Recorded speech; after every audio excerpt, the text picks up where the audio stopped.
artinya bahwasannya dia menjadi warga negara asing atas pilihan dia sendiri, gitu kan? Nah, lalu bagaimana kalau dia menjadi permasalahan?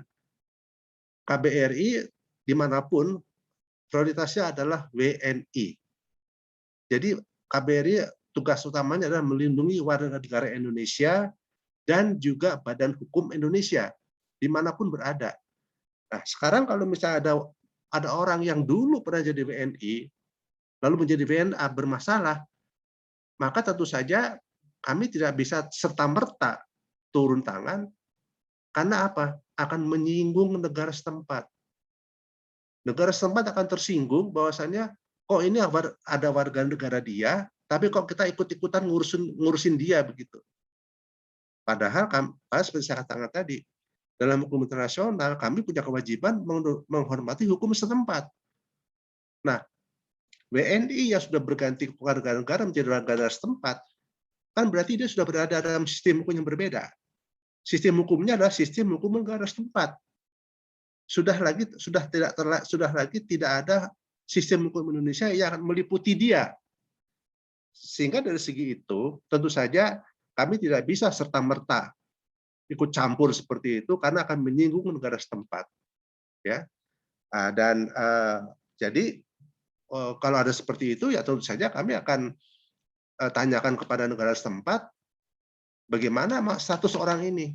Kalau status orang ini warga negara setempat, ya, wah, ya bagaimana ya? Apa boleh buat ya? Kami harus menghormati hukum setempat, sehingga dengan demikian tentu saja kami tidak bisa ikut campur urusan warga negara yang sudah berganti ke warga negaraan, karena rezim hukumnya sudah berbeda. Kemudian yang kedua, saya akan mencoba menjawab pertanyaan dari Ibu Andref. Kami bertugas di perwakilan itu rata-rata 4 tahun, ya. Dan kemudian mengenai masalah budaya tadi, apakah budaya Indonesia makin dikenal? Itu perlu proses, Bu.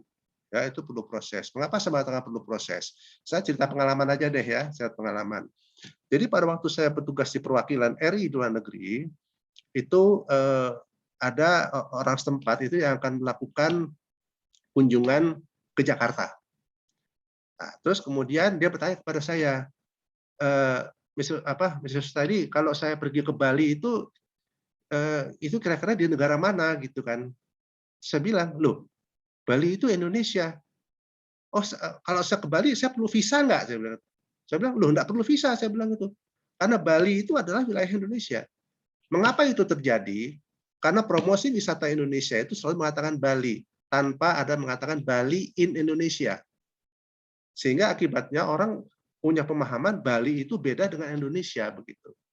Nah, tapi dengan kita memberikan penjelasan sedikit demi sedikit, dan kemudian juga dengan kita memasang semacam flyer, memasang spanduk-spanduk di KBRI bahwasanya Indonesia itu pulaunya macam-macam, di mana Bali itu juga salah satu bagian Indonesia, maka mereka hanya paham bahwa Bali adalah bagian dari Indonesia. Termasuk budaya ada di situ adalah memang budaya khusus Bali, tapi adalah merupakan budaya bagian dari Indonesia.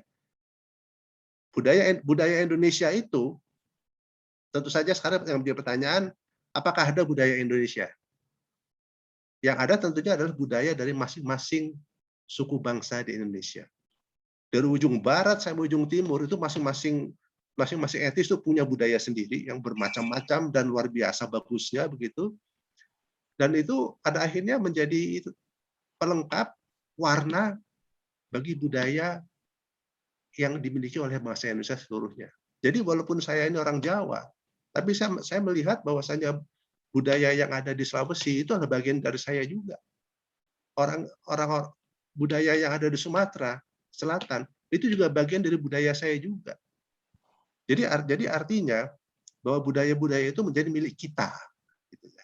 Menjadi milik kita. Jadi pada saat kita promosi ke luar negeri juga, kita tidak mengatakan ini budaya Jawa, tapi kita hanya mengatakan budaya ini datangnya dari Jawa yang merupakan bagian dari Indonesia. Nanti ada tarian dari Bali, ini tarian dari orang Bali yang merupakan bagian dari Indonesia.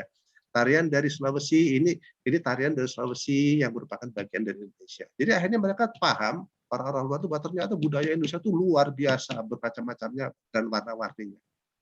Terus sementara itu dulu dari saya, terima kasih. Alhamdulillah. Terima kasih Pak Sutadi. Sama-sama Bu. Baik, terima kasih Pak Sutadi. Kami persilakan kepada Bapak narasumber yang lain. Pak BM, Pak Bobi. Ya, silakan Pak. Terima kasih. Terima kasih Mas Bobi. Punten, sebelum saya jawab, saya sangat terkesan dengan para penanya ini. Pertanyaannya bagus-bagus semua dan saya appreciate itu Bu Harmiati, Pak Alex, ini murid-muridnya bagus-bagus semua nih, Bu. Yang pertanyaan dari Mas Puri Kauri, bagaimana strategi diplomasi dalam diplomasi budaya, apa tadi ya, di kawasan Eropa dan Timur Tengah secara kancah global. Saya di sini tidak mengkotak-kotakkan strategi apa. Jadi sebenarnya tidak ada strategi khusus. Yang kita lakukan adalah menggali setiap sentimen positif. Apapun yang kita miliki, Indonesia cukup banyak memiliki sentimen positif. Dan dengan cara menjadikan atau menyuguhkan quote-unquote keunggulan RI sebagai leverage kita, sebagai daya tawar kita. Umumnya kita dihargai sebagai negara demokratis yang berpenduduk muslim moderat terbesar di dunia. Ini tidak ada duanya, tidak ada tandingnya. Jadi setiap negara, apakah itu di Eropa tadi disebut, apakah Timur Tengah,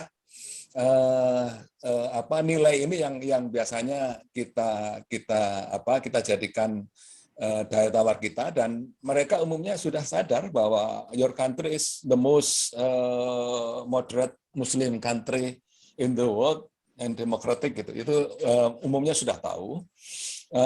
Ditunjang beberapa hal lain, saya kira kalau apalagi di negara Muslim, tentunya mereka sangat paham bahwa Indonesia adalah negara Muslim. Di negara Barat kita diketahui sebagai negara yang demokratis. Saya kira ini demokratis ke berapa ya penduduknya kita? Mungkin keempat setelah India atau ketiga ya, setelah Amerika, India, dan kemudian Indonesia. Dan banyak hal lain yang bisa kita tonjolkan, saya kira, di samping keanekaragaman budaya tadi yang dipertanyakan oleh Bu Andref dari Pekalongan tadi, bahwa semua itu menjadikan bekal kami dimanapun kami ditugaskan. Untungnya, kata orang Jawa selalu untung, dimanapun kita berada, untungnya Indonesia ini menerapkan kebijakan Polri yang bebas aktif. Kemanapun, dengan siapapun, kita tidak mempermasalahkan, mau dengan diplomat Korea Utara, kita bisa berbaikan, mereka menganggap kita bersahabat. Sebaliknya dengan Amerika juga mereka menghargai kita sebagai negara yang sudah tahu demokrasi dan menerapkan di negaranya. Jadi enaknya kita seperti itu. Kalau tadi disinggung oleh Pak Aris bahwa kita atau Pak Alek tadi ya, mendayung di karang-karang yang indah semua, bukan hanya dua karang yang seperti dulu Bung Hatta sebut, karena pada waktu itu memang perang dingin masih ada, bipolar masih kuat, sehingga either you belong to me or you belong to them begitu kira-kira. Nah, sekarang belong to all of them. Kita nggak ragu-ragu dengan masalah seperti itu. Kita tidak perlu canggung bergaul dengan diplomat atau pemerintahan dari apapun latar belakang, kecuali satu saja yang ada di paspor diplomatik kita, bahwa paspor kita berlaku kecuali di negara Israel, karena kita memang tidak mengakui eksistensi negara Israel sebelum berdirinya negara Palestina. Itu saja yang dan kita tidak usah khawatir bahwa satu negara itu juga tidak terlalu banyak pengaruhnya di bidang ekonomi dan di bidang lainnya, sosial budaya. Kemudian dari Mas Refri Amanah, diplomasi untuk WNI, tapi sudah menjadi warga setempat. Itu mungkin saya sedikit berbeda dengan Pak Sutadi. WNI dan bekas WNI kita perlakukan quote-unquote sama. Jadi justru di banyak negara, misalnya di Belanda, itu kita sangat dekat dengan orang-orang Suriname yang notabene warga negaranya Belanda, tapi kita sangat dekat dengan mereka. Ini termasuk salah satu pelaksanaan diplomasi budaya tadi. Mereka umumnya berasal dari Jawa, bisa berbahasa Jawa, jadi kita melakukan mereka setara lah dengan WNI. Hanya kalau urusan formalnya, kalau mereka ada masalah, kita membantu, tapi minta pemerintah setempat untuk menangani, ini ada warga kamu yang bermasalah, kamu biarkan, misalnya seperti itu. Dan pengalaman lain, kalau itu di Belanda, kalau di Perancis misalnya, kita tahu ada penyanyi yang sangat kesahor di Indonesia dan bahkan di taraf internasional, Anggun Sasmita misalnya, itu menjadi kawan kita yang sangat dekat walaupun dia sudah beralih menjadi warga negara Prancis. Kita tidak mempermasalahkan, itu hak masing-masing. Mereka menjadi warga negara Prancis karena suaminya juga orang Prancis. Dan justru Anggun ini kita jadikan sebagai ikon utama diaspora Indonesia di Perancis. Jadi diaspora itu orang-orang keturunan Indonesia yang berwarga negara lain. Nah, di sini berwarga negara setempat. Bahkan dalam kepemimpinannya Pak Wamen sebelum ini, Pak Dino Patijalal, dia